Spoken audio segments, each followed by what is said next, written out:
بسم اللہ الرحمن الرحیم وَيَعْلَمُ مَا فِي السَّمَاوَاتِ وَمَا فِي الْأَرْضِ وَاللَّهُ عَلَى كُلِّ شَيْءٍ قَدِيرٌ. وقال الله عز وجل يعلم ما يلج في الأرض وما يخرج منها.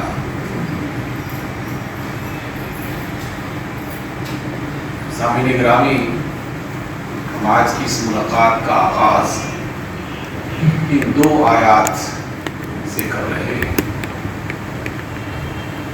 پہلی آیت سورۃ آل عمران آیت نمبر 29 ہے، اس کا ایک جز.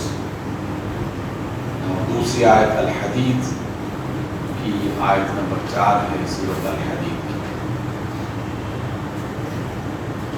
اس طرح کی بہت ساری آیات ہیں جس میں یہی ایک موضوع اور مضمون اللہ رب العزت نے مختلف زاویوں سے بیان کیا ہے، مختلف طریقوں سے بیان کیا ہے.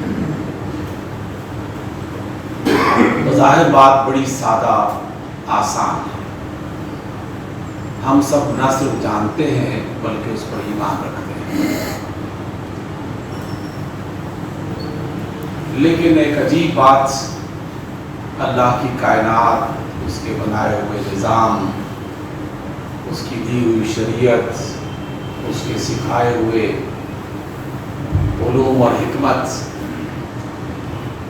ان میں یہ چیز پائی جاتی ہے کہ بعض اوقات بالکل آسان اور سادہ چیزیں جس کے بارے میں سبھی جانتے ہیں، اگر اس میں ذرا سی بھی غلطی کی جائے، خرابی پیدا کی جائے، تو انسانی زندگی کئی اعتبارات سے پریشان ہو جاتی ہے. اللہ کا نظام اس قدر آسان ہونے کے باوجود اس قدر مستحکم ہے کہ اس کے اثرات دور تک جاتے ہیں. ہماری دنیا میں بہت سارے انسان مشکل فلسفوں کے ذریعے سے دقیق موضوعات کا مطالعہ کرنے کے بعد، تحقیق اور ریسرچ کے میدان میں ایک بڑی مدت گزارنے کے بعد وہ اپنی مشکلات کا حل تلاش کرتے ہیں، لیکن حل ملتا نہیں ہے. اور جب اس پر آپ اور ہم غور کریں گے، اور دنیا والوں نے کیا، تو پتہ یہ چلتا ہے کہ فلسفیوں نے پورا زور لگا دیا، دانشوروں نے عمریں کھپا دی، تحقیق کرنے والوں نے جو بھی صلاحیت تھی وہ اس میں صرف کر دی، لیکن مشکل وہیں پہ کھڑی ہے. اس کا سبب کیا ہے؟ میں نے ابتدا میں یہ بات آپ کے سامنے رکھی کہ اللہ کا بنایا ہوا نظام اگرچہ بے شمار رازوں سے بھرا ہوا ہے، اس کے اسرار کبھی نہ ختم ہونے والے ہیں، اور ہر آنے والا دن ایک نئے جہان کو دریافت کرتا ہے، ایک نئی بات لوگوں کے سامنے آتی ہے. یہ اس کا کمال ہے کہ اس نے ہماری زندگی کو جن اصولوں پر بنایا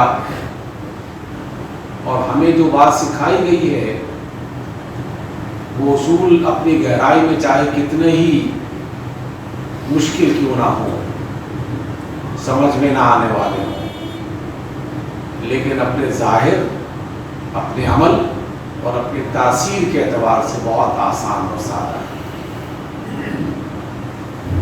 میں آپ کی اس مجلس میں پڑھے لکھے افراد کے سامنے، زندگی کے تجربے رکھنے والے لوگوں کے سامنے اکثر وہ عام سی باتیں بیان کرتا رہتا ہوں. آج ایک دفعہ پھر تازہ کر لیتے ہیں اور اس کی روشنی میں آج کی آیات کو سمجھنے کی کوشش کریں گے. میں اور آپ اللہ تعالیٰ کے بنائے ہوئے قانون کے مطابق ایک ایسی مخلوق ہیں جو دیگر بہت ساری مخلوقات کے ساتھ ایک نسبت رکھتی ہے جسمانی زندگی کو برقرار رکھنے کے لیے۔ دنیا کا ہر انسان ایک خاص وقت تک محنت کرنے کے بعد تھک جاتا ہے، ایک خاص مدت تک جاگنے کے بعد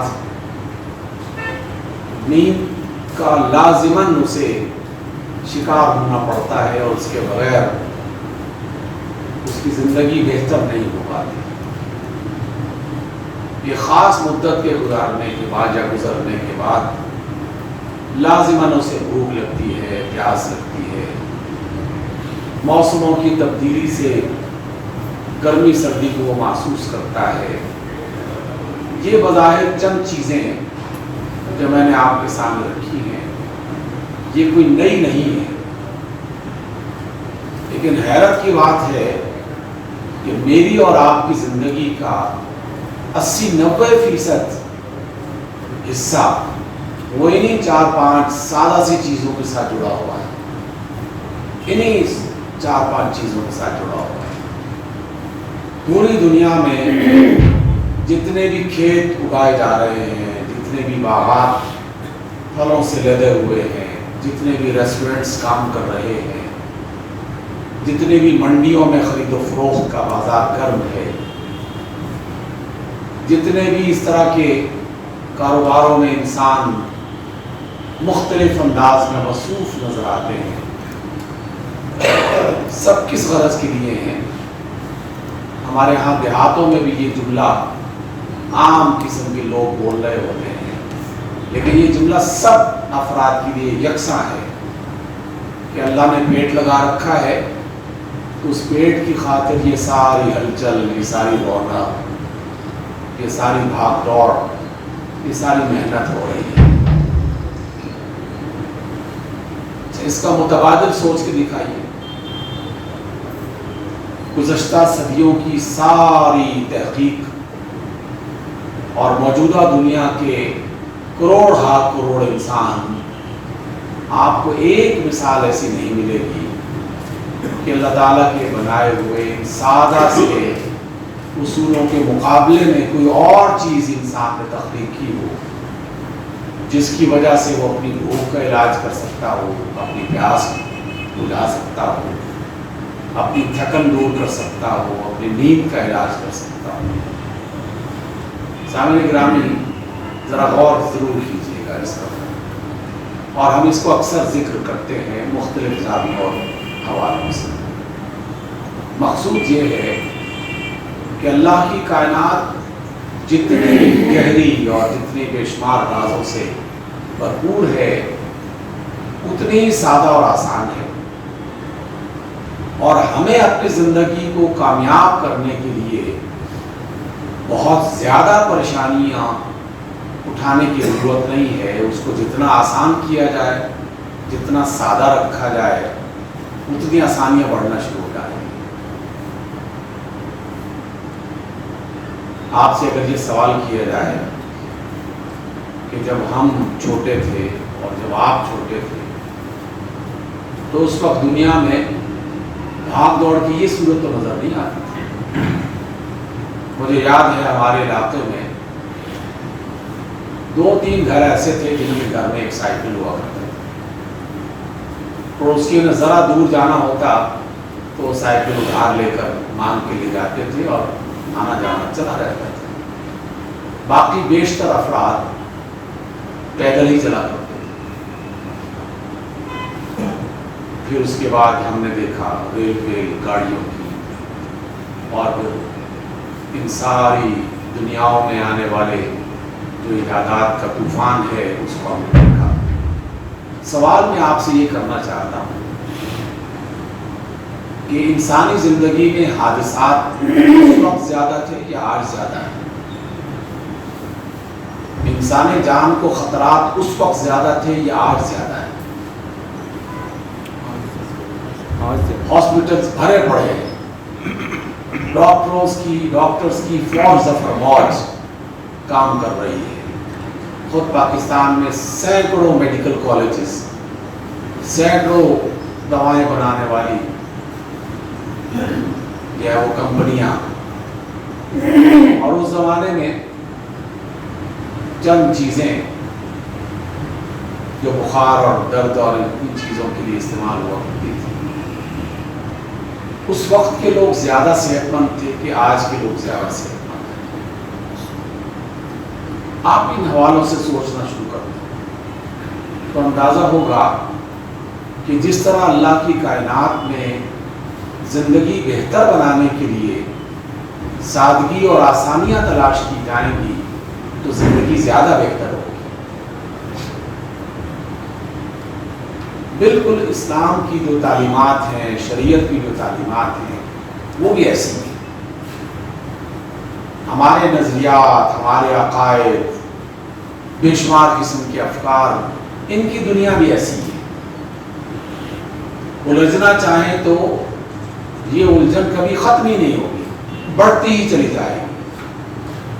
سلجھانا چاہیں تو معمولی سی چیزوں کے ساتھ معاملات سلجھنا شروع ہو جائیں. چھوٹی سی بات کہہ کے آگے بڑھتے ہیں. ایک مجلس میں ایک بابا جی نے ہم سے کہا کہ دیکھو اللہ تعالیٰ نے کھانے پینے کے لیے جو چیزیں بنا رکھی تھی اور بنا رکھی ہیں، ان کو جس طرح وہ تیار کرتا ہے، اگر تم بھی اپنی زندگی کو اس کے ساتھ قریب کرنا شروع کر دو اور اپنی زندگی کو آسان بنانا شروع کر دو، تو آپ چند مہینوں کے بعد نتائج دیکھیں گے کہ بہت ساری مشکلات سے گھر والے اور گھر والیاں وہ محفوظ ہو جائیں. آپ میں سے بزرگ تو موجود ہی ہیں، اللہ کا شکر ہے. اب ہم بھی بزرگوں کی صف میں آ گئے ہیں. مجھے اچھی طرح یاد ہے کہ سال ہا سال تک ہم اپنے گھروں میں صرف 2 بار کھانا پکاتے تھے، صبح کا ناشتہ اور رات کا کھانا، یا صبح کا ناشتہ اور دوپہر کے کھانا، اور سالن تو ایک ہی بار بنتا تھا. اور ان میں بھی بہت زیادہ تنوع نہیں ہوتا تھا. 4-5 قسم کے سالن پکتے تھے اور زندگی صحت مند ہوتی تھی. کئی سال ہم اسکول سے واپس آ کر پکی لسی جو نسبتاً کھٹی ہو چکی ہوتی تھی، اس کے ساتھ روٹی کھا کے اچھلتے کودتے گلیوں میں کھیلتے تھے. کبھی نہ سر میں درد ہوا، نہ ٹانگوں میں درد ہوا، نہ پیٹ میں درد ہوا. اماں نے اچار بنا لیا ہے تو 1 سال بھر کا سالن تیار ہو گیا. گھر میں پیاز پڑے ہوئے ہیں تو بس پیاز ہی کا سالن بن گیا، اور آنے والے نہ مہمانوں کو پریشانی ہوئی نہ میزبانوں کو پریشانی ہوئی. اب جس قدر کھانوں کے انبار اور ان کے انواع و اقسام اور پکانے کی مشکلات اور بے شمار قسم کی جو چیزیں ہمارے سامنے آئی ہیں، تو میں صرف اس پر اپنی اس بات کو روکتا ہوں کہ اللہ کی کائنات میں اچھی زندگی بسر کرنے کے لیے جتنی سادہ اور آسان چیز اختیار کی جائے گی، زندگی اتنی ہی بہتر، اتنی ہی اچھی ہوگی، اتنی ہی بہتر اور اتنی ہی اچھی ہوگی. آپ اس چیز کو رواج دینا شروع کر دیں تو دیکھیے زندگی کس طرح بہتر ہوتی ہے. دوسرا جو حصہ ہے اس کا، اس کے ساتھ جڑا ہوا ہے. اس وجہ سے میں نے یہ تمہید باندھی کیونکہ اگر جو آیات میں نے آپ کے سامنے سنائی اور اس کے ساتھ منسلک 800 آیات اور بھی ہیں، ان سب کا خلاصہ ایک ہی ہے. پہلی آیت سورۃ آل عمران کی، اللہ فرماتے ہیں وَيَعْلَمُ مَا فِي السَّمَاوَاتِ وَمَا فِي الْأَرْضِ. وہ اللہ آسمانوں میں جو کچھ بھی ہے اور زمین میں جو کچھ بھی ہے وہ سب جانتا ہے. یہ آپ بھی کہتے ہیں، میں بھی کہتا ہوں، لیکن کہنا کافی نہیں ہے. کوئی ایسی بڑی بات ہے اس کے اندر، کوئی ایسا جوہر ہے اس کے اندر جس کی وجہ سے اللہ تعالیٰ ہر 20-25 آیات کے بعد یہ مضمون اجاگر کر دیتا ہے۔ میں صرف چند آیات لے کے آیا ہوں، باقی سب قرآن مجید میں موجود ہیں، تلاش کرنا چاہیے، لیکن مضمون ایک ہی ہے سب کا۔ سورۃ الحدید میں اللہ فرماتے ہیں یعلم ما یلج فی الارض، جو بھی زمین میں داخل ہو رہا ہے وہ سب جانتا ہے، وما یخرج منہا، اور جو بھی زمین سے نکل رہا ہے وہ سب جانتا ہے۔ پھر اللہ رب العزت نے فرمایا سورۃ الانعام آیت نمبر 59 میں وَمَا تَسْقُطُ مِنْ وَرَقَةٍ إِلَّا يَعْلَمُهَا، ہماری زمین پر کسی پودے کا کوئی پتا ایسا نہیں ہے جو گرتا ہو اور اس کو پتا نہ ہو۔ ایک ایک پتا جو ان لاکھوں کروڑوں پودوں میں سے نکلتا ہے اور زمین پر کسی بھی وجہ سے گرتا ہے، ہوا کی وجہ سے، آندھی کی وجہ سے، خزاں کی وجہ سے، انسانوں کی وجہ سے، حادثے کی وجہ سے، کوئی ایک ایک پتا اللہ فرماتے ہیں کہ میری زمین پر ایسا نہیں ہے کہ جو ہم جانتے نہ، وہ ایک ایک پتے کی خبر رکھتا ہے۔ سورہ ہود کی آیت نمبر 6 پڑھیے، اور اس کے ساتھ جو میں نے پہلی آیات پڑھی ہے ہم اس کو جوڑ کر آج کی مجلس کا ایک مرکزی حصہ وہ پہلے جانیں۔ رب ذوالجلال فرماتے ہیں وَمَا مِن دَابَّةٍ فِي الْأَرْضِ إِلَّا عَلَى اللَّهِ رِزْقُهَا،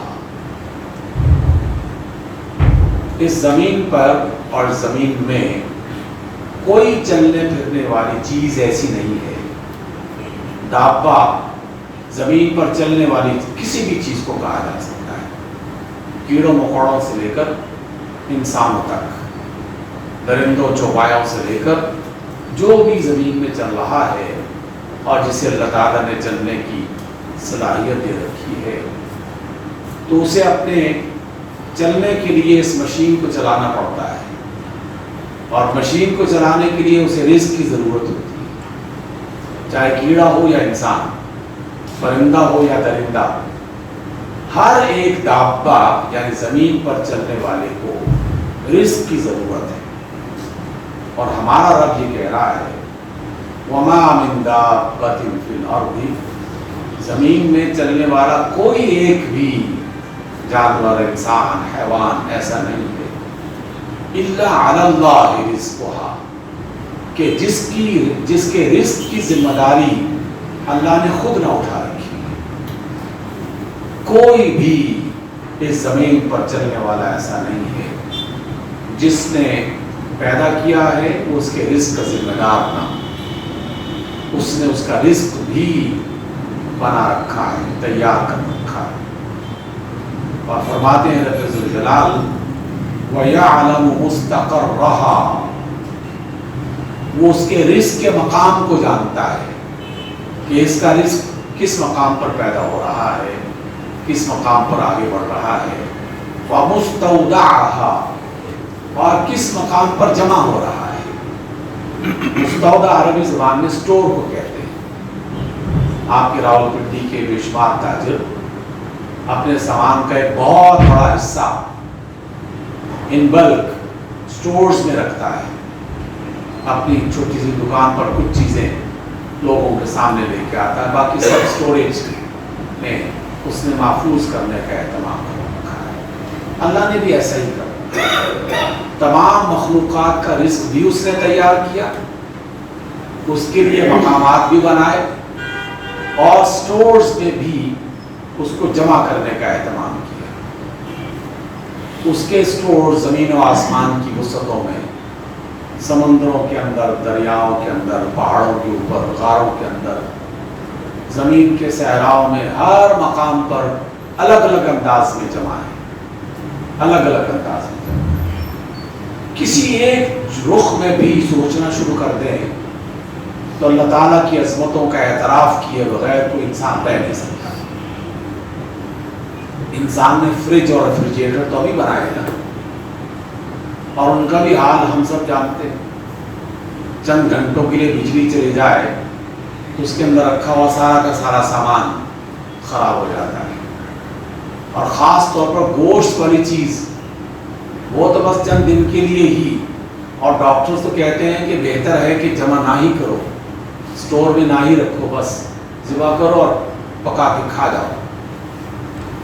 ہمارے لیے اس گوشت کو کہاں سے پیدا کرنا ہے اور کس طرح اسے اسٹورز میں جمع کر کے رکھنا ہے، اللہ تعالیٰ کے نظام پر غور کر کے دیکھیں تو عقل حیران ہو جائے گی. پرندوں کے بدن میں، درندوں انسانی ضرورت کو پورا کرنے کے لیے، جانوروں کے بدن کی صورت میں انسانی گوشت کو، انسان کی ضرورت کو اس گوشت کی صورت میں پورا کرنے کے لیے اس نے جو اہتمام کر رکھا ہے، یہ سب قابل غور ہے، یہ سب قابل غور ہے. لیکن جو مرکزی نقطہ وہ کیا ہے کہ وہ جانتا ہے، وہ دیکھتا ہے، اسے خبر ہے. اس طرح کی میں نے کوئی 25-30 آیتیں پڑھی، سب میں ایک ہی بات تھی. پھر میں اس پر سوچنے لگا تو مجھے چند سال پہلے کا ایک واقعہ یاد آیا. اس نے مجھے کلک کیا، ذہن کو اس پر آمادہ کیا سوچنے کا. کچھ سال ہوئے مجھے موریشیس جانے کا اتفاق ہوا.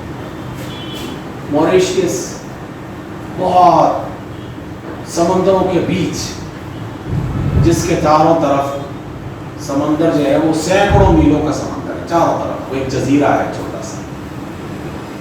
وہاں ہم لوگ گئے تو پتہ چلا کہ موریشیس ایک ہندو ملک ہے، اکثریت وہاں کی ہندو آبادی پر مشتمل ہے. اگرچہ مسلمان بھی ہیں اور کھاتے پیتے مسلمان ہیں، لیکن حکومت ہندو ہے، غالب اکثریت ان کی ہے. تو وہاں جا کے پہلی بار پتہ چلا کہ بت پرستی کیا چیز ہوتی ہے اور ہندوؤں کے عقائد اور ان کے معاملات کس طرح چلتے ہیں. ہر کونے پر ایک بت بنا ہوا ہے، ہر چوک چوراہے پر ایک بت گاڑا ہوا ہے. بتایا گیا کہ یہاں بتوں کا ایک بہت ہی قدیم مندر ہے، بلکہ کئی مندروں کا ایک مجموعہ ہے. بیچ میں ایک بہت بڑی جھیل ہے اور اس کی حیثیت ویسی ہی ہے جیسے ہندوستان میں سومناتھ کے مندر اور اس کی ان کا تقدس ہے. چلو آپ کو دکھاتے ہیں. ہم نے کیوں کہا چلتے ایک بڑے اس مندر میں ہم داخل ہوئے. پتھر کے بت تھے، جیسے تھے ویسے ہی پڑے ہوئے تھے. وہ ان کو پانی سے دھو بھی رہے تھے، پنکھا بھی چل رہے تھے اور کچھ خوشبو بھی لگا رہے تھے. لیکن جو اس میں ایک بات سوچنے کی تھی مجھے کہ جس مندر میں بھی داخل ہوئے تو جو ہمیں لے کے جا رہا تھا اس نے وہاں گھنٹی بجائی پہلے، اور گھنٹی بجانے کے بعد پھر ہم داخل ہوئے. تو ہماری گاڑی کے ڈرائیور نے اس سے پوچھ لیا کہ آپ یہ گھنٹی بجا کر کیا کرتے ہیں؟ تو اس نے کہا کہ ہمارا عقیدہ ہے کہ ہمارا بھگوان اکثر وقت میں سوتا رہتا ہے، سویا رہتا ہے. تو ہم جب اسے پکارنا چاہیں، اس سے مانگنا چاہیں تو پہلے گھنٹی بجا کے اسے جگاتے ہیں اور پھر اس کے حضور اپنی درخواست پیش کرتے ہیں. میں نے اللہ کا شکر ادا کیا اور رسول اللہ صلی اللہ علیہ وسلم کے لیے شکر گزاری کے الفاظ مزید سوچے اور کہا کہ ان کا جتنا بھی ذکر اچھا کیا جائے. کیا رسول اللہ صلی اللہ علیہ وسلم نے ہمیں ایک ایسے رب سے ملایا ہے جو کبھی سوتا نہیں ہے، کبھی اونگتا بھی نہیں ہے. کسی اندھے بہرے رب کی ہم عبادت نہیں کرتے. جیتے جاگتے، دیکھنے والا، سننے والا، باخبر، ہر طرح کے علم سے مکمل طور پر، اس قدر اللہ کی یہ صفت حاوی ہے کہ ابھی میں نے 3 آیات پڑھی. ایک پتا بھی کسی پودے کا زمین پر گرے اور اس کی خبر لینا ہو یہ ممکن نہیں ہے۔ وہ جانتا ہے کتنے پودے ہیں ہماری زمین پر، کتنے درخت ہیں، کسی نے شمار کیے ابھی تک؟ ایک درخت کے کتنے پتے پیدا ہوتے ہیں، اور اگر وہ 20-30 سال 40 سال تک زمین پر اگا رہے تو کتنے پتے پیدا ہوں گے، کتنے گرے ہوں گے؟ ہمارا رب کہتا ہے کہ میں سب جانتا ہوں۔ کتنی مخلوقات ہیں ہماری زمین پر، کتنی مخلوقات ہیں، ہم ان مخلوقات کو ابھی تک شمار نہیں کر سکے۔ حیوانی دنیا میں زوالوجی کا جو سبجیکٹ ہے، اس کے ایک پروفیسر نے مجھے بتایا کہ پاکستان میں کتنے قسم کے پرندے اور کتنے قسم کے سانپ ہیں ابھی تک ہمیں یہ پتہ نہیں۔ ان کی باقی جو تحقیقات ہیں وہ تو بات کی بات ہے نا، شمار نہیں کیا جا سکتا۔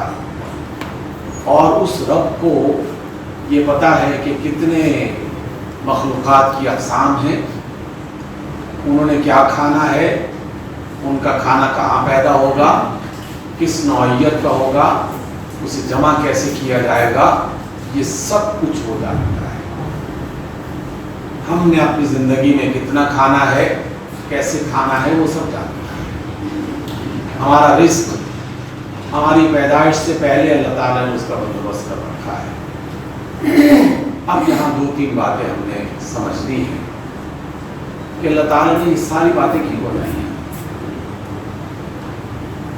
ایک اس کی وجہ یہ ہے کہ ہمیں دنیا میں اس لیے بھیجا گیا ہے کہ تم نے ایک محدود تھوڑی سی لمیٹڈ زندگی میرے حکموں کے مطابق چلانی ہے، اپنی گزارنی ہے۔ میں نے کچھ کام کہے ہیں کہ یہ کرو، تم نے وہ کرنے ہیں۔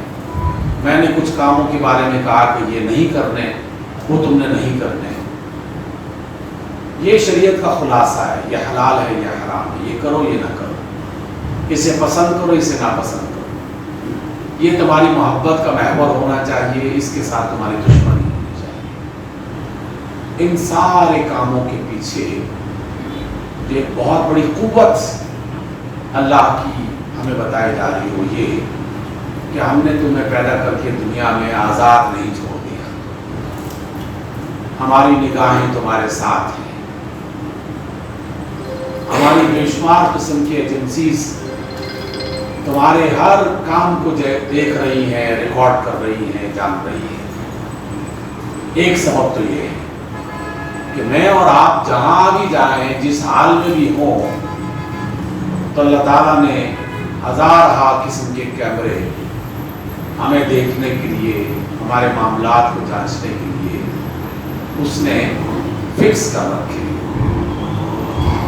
چند روز پہلے سائبر سیکیورٹی کے بارے میں ایک بڑے سائنسدان اور ایک بڑے پروفیسر ان کا لیکچر سنا، خوف زدہ کر رہے تھے کہ امریکہ، فرانس اور جاپان اور ان جیسی بڑی طاقتوں نے ہمیں اس طرح سے اپنے چنگل میں کس لیا ہے کہ آپ کے گھر کا موبائل، آپ کے گھر کا ریفریجریٹر، ٹیلی ویژن، ریڈیو، حتیٰ کہ گرم کرنے والے جو مختلف آپ نے چیزیں گھر میں رکھی ہیں، ان تمام آلات میں اس نے ایسی چپس لگا دی ہیں کہ جو آپ کی ہر خبر ان ترقی یافتہ ملکوں کی ایجنسیوں کو پہنچا رہے ہیں۔ کہا کہ آپ اپنا موبائل آف کر دیں، آف کر کے اسے فریج میں ڈال دیں، تمہاری معلومات پھر بھی وہاں پہنچتی رہی۔ صرف معلومات نہیں بلکہ ان معلومات کے بعد انہوں نے کنٹرول کرنے کے لیے ایسے آلات ایجاد کر دیے ہیں کہ آپ کے ہوائی جہاز ایئرپورٹ پر کھڑے کے کھڑے رہ جائیں، آپ انہیں اڑا نہیں سکتے۔ آپ کی گاڑیاں سڑکوں پہ کھڑی ہو جائیں، آپ اسے چلا نہیں سکتے۔ آپ کے میزائل وہیں پر جما دیے جائیں، وہ اڑ نہیں سکتے۔ یہ سارے خوف انہوں نے پھیلائے۔ 1.5 گھنٹے کی گفتگو ہم نے سنی تو مجھ سے رہا نہیں گیا۔ اس سے پہلے میں نے اللہ رسول کی کچھ باتیں سامعین تک پہنچائی تھی. سبھی کے سبھی آفیسرز تھے, پڑھے لکھے سائنسدان, پروفیسرز اور دیگر اس فیلڈ کے بھی بڑے ماہر. تو میں نے کہا کہ مجھے تو ایسا لگتا ہے کہ میں نے اللہ رسول کی جو باتیں کی تھی وہ سب بیکار سی ہیں, کوئی زندگی میں کوئی وقت نہیں ہے. اصل چیز تو یہ ہے جو ہمارے پروفیسر صاحب کو اس نے بتائی ہے, خبردار ہو جاؤ, تم پر مکمل طور پر دشمن حاوی ہو چکا ہے, ہر چیز اس کے کنٹرول میں ہے, اس لیے یہ استعمال نہ کرو, وہ استعمال نہ کرو, یہ نہ کرو, وہ نہ کرو. ایک لمبا جو نا وہ لیکچر ہوا. تو میں نے اس کا خلاصہ لوگوں کے سامنے اس انداز میں پیش کیا کہ ہمارے پروفیسر صاحب کے کہنے کے مطابق آپ گاڑیاں نہ چلائیں, ہوائی جہاز نہ خریدیں, گھروں میں فلاں چیز نہ رکھیں, فلاں چیز نہ رکھیں. لیکن ایک چیز مجھے بتائیں کہ دنیا میں کون ایسا شخص ہے جو اپنے ہاتھ کاٹ سکتا ہے اور اسے پھینک دے کہ میرے جسم میں اس کو نہیں ہونا چاہیے, پاؤں کاٹ کے پھینک دے کہ میرے جسم میں یہ نہیں ہونا چاہیے, اپنے جسم کی پوری کھال اتار کے پھینک دے کہ یہ نہیں ہونی چاہیے. کوئی ایسا نہیں ہو سکتا. اور جس نے ہمیں بنایا ہے, ہمارا رب, وہ یہ کہتا ہے کہ قیامت کے روز تمہارے ہاتھ گواہی دیں گے, تمہارے پاؤں گواہی دیں گے, تمہاری جلد گواہی دیں گے. تو امریکہ بہادر نے سائبر سیکیورٹی کے ان اصولوں کی بنیاد پر بے شک بہت ساری مشینوں کو اپنے قبضے میں لے لیا ہو, لیکن جس نے ہمیں بنا رکھا ہے اس نے مکمل طور پر ہمیں اپنے قبضے میں لے رکھا ہے.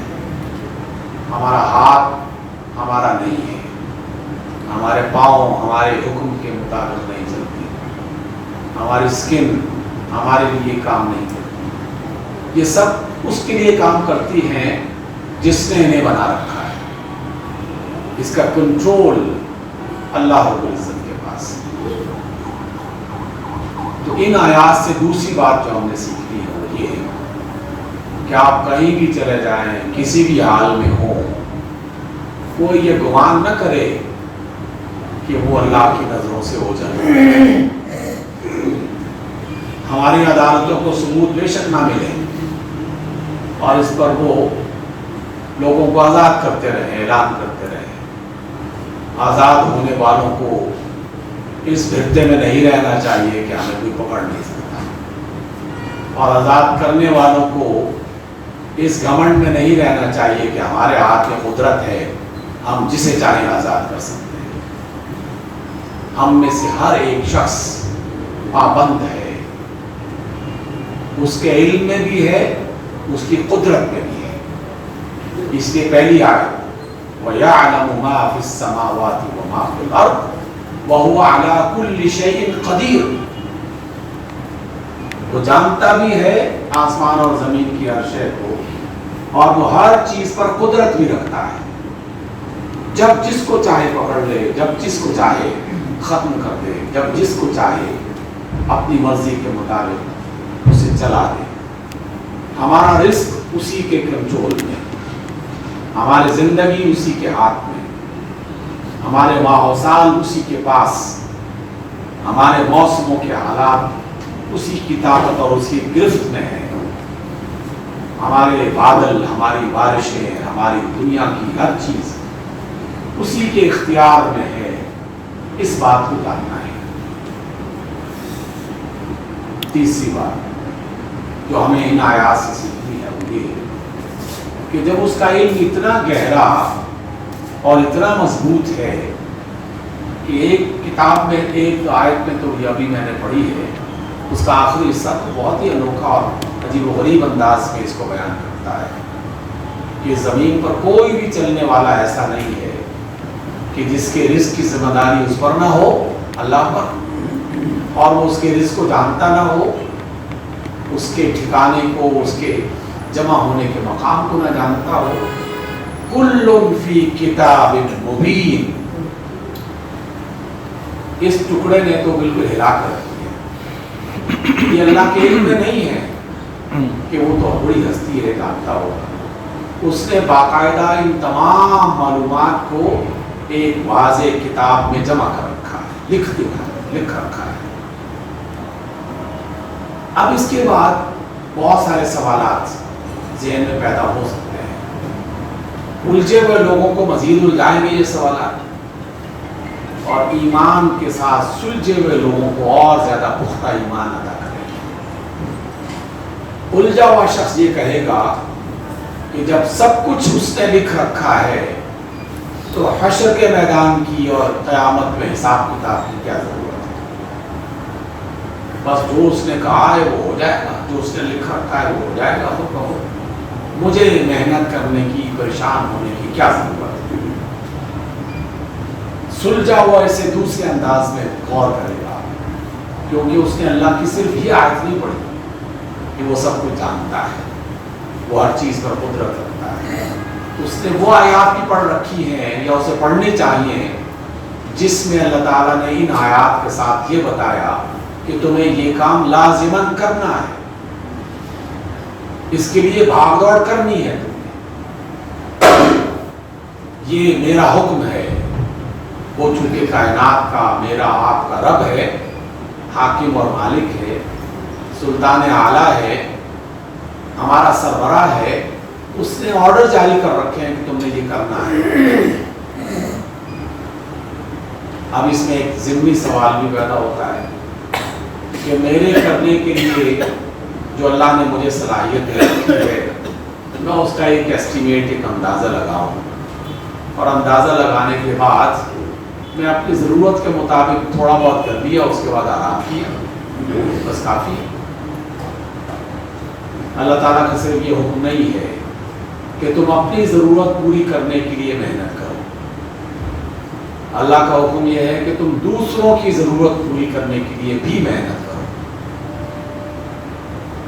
تو اب میرا مہینے میں اگر 10,000 کا خرچ ہے تو میں صرف 10,000 کمانے کے لیے دنیا میں نہیں پیدا کیا گیا، مجھے 50,000 کمانے کا حکم دیا گیا ہے کہ 10,000 تمہاری ضرورت کے اور 40,000 میری دیگر مخلوقات کی ضرورت کو پورا کرنے کے، کیونکہ میں نے تمہیں ایک وسیلہ بنایا ہے ان کا رزق پورا کرنے کے لیے، جیسے میں نے انہیں بنا رکھا ہے تیرے رزق کو پورا کرنے کے لیے۔ میری ضرورتیں میں پوری نہیں کر رہا، یہ اڑنے والے پرندے، یہ چلنے والے جانور، رینگنے والے کیڑے، چلنے والی ہوائیں، بہنے والا پانی، یہ سب میری ضرورتیں پوری کر رہی ہیں۔ تو ہمیں اللہ تعالیٰ نے زمین پر ایک ایسی مخلوق بنا کے بھیجا ہے جس کے بارے میں رسول اللہ صلی اللہ علیہ وسلم کے یہ جملہ یاد کر لیجئے اور اسے زندگی میں اپنے لیے سب سے ٹاپ پریورٹی پر رکھ دیں۔ اور وہ ٹاپ پریورٹی پر لکھا جانے والا جملہ کیا ہے؟ رسول اللہ فرماتے ہیں کہ الخلق عیال اللہ، ساری مخلوق اللہ کا کنبہ ہے، اور تم بھی اسی کنبے کے ایک فرد ہو۔ جب کنبہ ہے تو کنبے میں جو موجود افراد ہوتے ہیں وہ سب ایک دوسرے کی مدد کر رہے ہوتے ہیں، وہ سب ایک دوسرے کے لیے سہارا بن رہے ہوتے ہیں۔ گھر میں 2 میاں بیوی 5 بچے، تو یہ ساتوں کے ساتوں افراد ایک دوسرے کی ضرورتیں پوری کر رہے ہوتے ہیں، بہنیں بھی، بھائی بھی، ماں باپ بھی، اولاد بھی، اور یہ سب اللہ کی زمین پر ساری مخلوقات اللہ کا کنبہ ہے۔ یہ درخت، یہ نباتات کی صورت میں، یہ جمادات کی صورت میں، یہ حیوانات کی صورت میں، یہ انسانوں کی شکل میں، یہ چرند پرند کی صورت میں، یہ سب کنبہ ہے اللہ تعالیٰ کا۔ اور ہماری ذمہ داری یہ ہے کہ اللہ کے اس کنبے کا ہمیں خیال رکھنا، چھوٹی ذمہ داری نہیں ہے۔ درخت گر جائے تو صرف راولپنڈی کی بلدیہ کی ذمہ داری نہیں ہے، درخت کے قریب سے گزرنے والا انسان وہ بھی اس کے بارے میں ضرور کانشیس اسے ہونا چاہیے، اسے پریشان ہونا چاہیے، یہ پودا کیوں گر رہا ہے، اس کو دیمک نے کیوں چاٹ لیا ہے،